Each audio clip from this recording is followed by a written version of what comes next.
নমস্কার বন্ধুরা, আমি চুমকি আজকে আবারও নিয়ে চলে এসেছি চা কফির সাথে খাওয়ার জন্য একটা জম্পেস রেসিপি।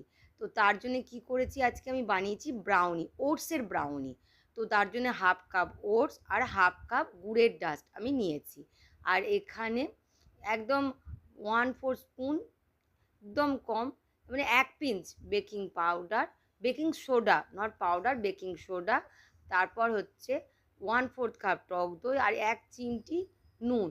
সব কিছু দিয়ে ভালো করে দুধ দিয়ে ফেটিয়ে নিয়েছি, দিয়ে 10 মিনিট রাখার পর একটা বাটিতে বাটার বুলিয়ে তার উপরে একটু ময়দা ছড়িয়ে ব্যাটারটা দিয়ে দিই। তারপর মাঝখানে কয়েকটা ক্যাডবেরি পিস দিয়ে আবার খানিকটা দিয়ে ওপর থেকে পেস্তা গ্রেট করে দিয়ে দিয়েছি। এবার 20 মিনিট বেকড হলেই একদম রেডি গরম গরম ওটস ব্রাউনি। আপনারা বাড়িতে অবশ্যই ট্রাই করবেন, ট্রাই করে আমাকে জানাবেন আপনাদের কেমন লাগলো। ভালো লাগলে অবশ্যই লাইক, শেয়ার আর সাবস্ক্রাইব করে দেবেন। Bye bye.